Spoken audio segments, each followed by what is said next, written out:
Hello, and how is everyone doing? This is Dr. E. Michelle Mickens, and I am the CEO of Live for Change. Live for Change is a global strategic corporate social responsibility and leadership development consultancy. And our primary focus is to work with leaders exactly where they are now to help them to achieve where they desire to be. So we work with the emerging leader, we work with the established leader. It doesn't matter if you are entering into the workforce as a new leader, trying to understand exactly where you stand, or if you've been in the trenches for a number of years and now you are either in a position to transition or you're just looking for ways to improve and to build your skill set. We provide work workshops. We have a variety of different training programs. As a matter of fact, I created a Be for Real curriculum, a Be for Real leadership series. And REAL is an acronym for Reliable, Ethical, Authentic Learner. And again, the main focus is to help leaders lead well, lead effectively, lead authentically, and to prepare their teams to be incredible leaders. So, listen, I just wanted to spend just a minute to share a little bit more about my experience for the month of March. I'm still in this reeling stage, if you will, and I have the headphones on because I'm in a borrowed space. I'm in someone else's space, but I'm challenging myself to do more videos, to do more, just doing things differently. So I'm going to be going live more. I'm going to do more videos. I'm stretching myself as a leader, coming out of my comfort zone. I refer to myself as an introvert, a loudmouth introvert. And, family and friends, they're like, oh, no way, you're not an introvert. But the truth of the matter is, I enjoy observing people. I enjoy working with people one on one more than trying to deal with groups of people. Often it can be a little overwhelming, but the point is that no matter how I feel, the bigger picture, the bigger vision is what propels me to continuously find ways to step out of, again, what's comfortable for me, what's convenient, and what is easy. So, again, I just wanted to share a couple of things. I can be found on www.liveforchangellc.com. And I mentioned the website because I recently published a blog about my Los Angeles, Long Beach experience, as well as my Johannesburg, South Africa experience. Both of these tremendously life changing, transformational experiences took place in 1 month. And it took place in such an appropriate month. March was the launch of, or the celebration of Live for Change being around 4 years. Sorry, 3 years. We are 3 years, celebrating three. And it was Women's History Month. So, such an impactful chain of events that I thought it's only right to share just a little bit about what took place. Talking about stepping out of the comfort zone, I knew that in both places, both the Long Beach as well as in Johannesburg, that I would be speaking. I speak a lot on fear, uncertainty, and doubt. It's called the FUD syndrome. It is not something that I created. It's actually something that you could Google and find out that it's been around for a while. But I latched on to this acronym because it is a very real issue that reoccurs in our lives in various stages. And when it shows up in leadership, it really can be the hindrance to an organization's ability to grow and to move forward. And so I spend quite a bit of time talking about various aspects of fear, of uncertainty and doubt, and how this can, again, impact you individually, but also corporately. And so I was prepared to have these workshops and discussions in both Long Beach and in Johannesburg. I knew that in Johannesburg, I'm a minister, and so I knew that I would also be asked to deliver a word. One time, I thought, but I actually was asked to preach twice. And I'm sharing this because one thing that I always emphasize with leaders is to be prepared for change, be prepared for the unexpected. And in both circumstances or both cities where I was ministering and where I was speaking, rapid change occurred. In Long Beach, there were some changes that occurred with the venue, and although we were able to speak and to have our vendor booths, we were able to still present at the venue, but there were some intricate changes that took place. And one thing that I have to say, if you aren't grounded as a leader, sudden changes can shake you and throw off an entire course of action. So I watched, I observed how many of us, because it wasn't just from just the leaders that were over the event, but all of us who were impacted by these sudden changes could have taken a situation and made it negative. It could have been a bad situation, but we made the most of it. We made the best of it.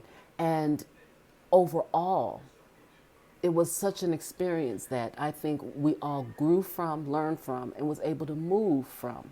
So I mention that because so often change is going to happen. And it's how you absorb that change, how you prepare mentally for that change. That is going to dictate the type of leader that you are. Because change is part of life, but it's how it impacts us and what we do with that change. That's what's going to make the difference. So I mention that for a reason, because I'm looking at my notes. I mentioned that for a reason because that really said volumes about all of us who are leaders and was impacted by the sudden changes that took place in Long Beach. And then in Johannesburg, when I was asked to do an additional speaking up, preaching, I didn't expect that, but I knew I was prepared for it. The best thing that I can encourage you to do as a leader is always be prepared for the unexpected. And one way that we can do that, if you're a believer, you pray. Prayer prepares us for just about anything that can happen throughout the day. I start my day. There's a slew of things that many people, especially successful leaders, there are things that they do to prepare for their day, and it actually provides a foundation, and it makes it easy to deal with shifts and changes that could actually thwart your plan. And one thing, prayer. Another thing that I encourage you to do is to stay abreast on industry changes. What are the trends and what are the changes that's occurring in your industry?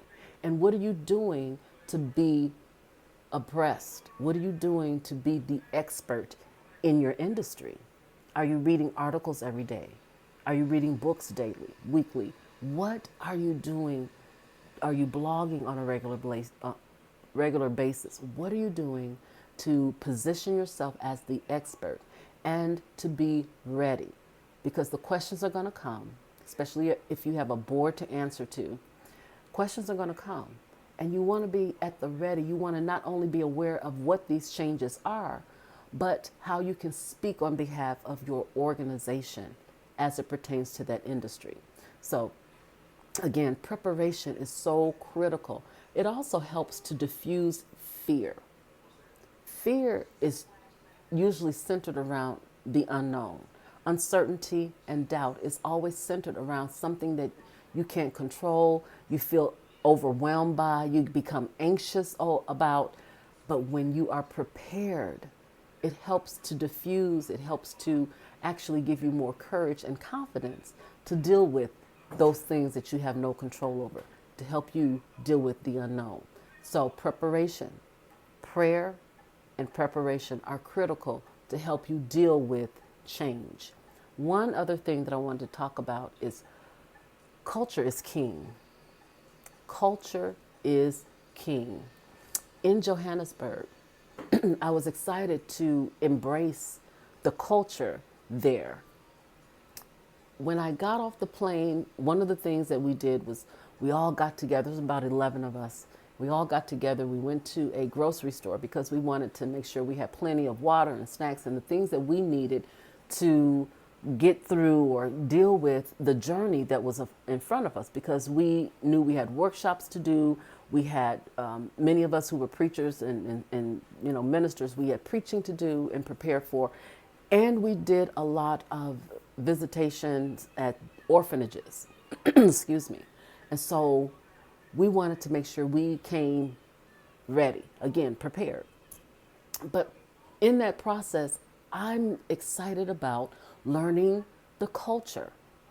And interestingly enough, the grocery store that we went to, the very first place that we went to, beautiful, well lit, clean, Americanized. It was so westernized that I was shocked.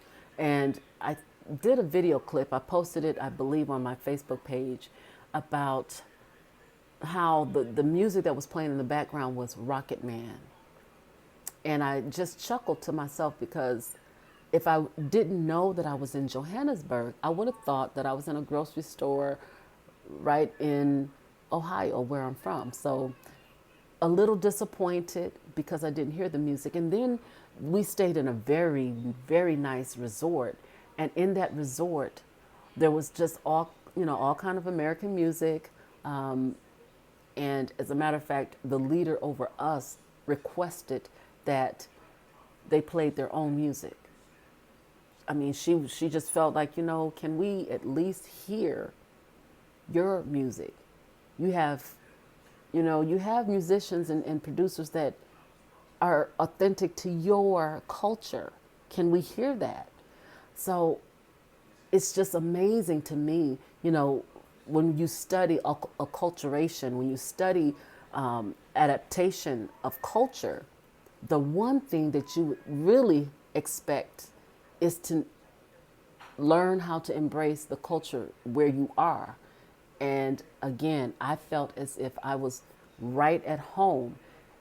And it was okay, except it just told me that the Western Hemisphere are great influencers of culture. But we did have the opportunity to experience quite a bit of the culture, the food. We started to hear more of their own dialect, of course. And we were able to really get into, especially in the churches, when they worship and when they praise, the way that they dance, the way that they worship the Lord comes from a very, very rich culture, just a whole different feel, a different way of doing. And so I was grateful to be able to enjoy the different tastes, the sounds, and the music. And the more that we got into the marketplace, the more of the culture we were able to experience. So again, culture is king. And it's so important that we get to have that taste of what it's like putting ourselves in someone else's shoes. So that's one other thing that I wanted to mention. And listen, I wrote this in, I think it's a pretty good blog. It has a lot of photos of both the LA as well as our trip in Johannesburg. So if you're not following me, if you're not on my email list, please join my email list. There will be a link, www.linktree. So it's linktr.ee/live4change LLC. www.linktr.ee/live4change LLC. So that will be in the description box. And I want you to join the email list, and then you'll get access to the various blogs that I write. You'll get newsletters and you'll get updates on what's going on in the world of leadership, all various leadership matters. So I just wanted to share a couple of things with you all. When I got back into town, I got sick. And I think it had a lot to do with the fact that there was like 3 to 4 inches of snow that I dealt with after coming back from Johannesburg, and it was like 93 degrees. But I thank God that today in Ohio it's 70 something degrees. So we had wonderful weather today. It's such a beautiful day, but I knew it was important to just pop on, say hello, let you know that a lot of wonderful things are going on with Live for Change. We're celebrating 3 years. If you join our email list, you'll also gain access to a gift. It's my thank you to you all for joining and just celebrating with us. We are excited to see what's going to unfold in the next 3 years and so forth and so on, because we are truly future focused. Um, I wish you all the best. Let's keep in touch. And until next time, be blessed and enjoy life because we live for change. Take care.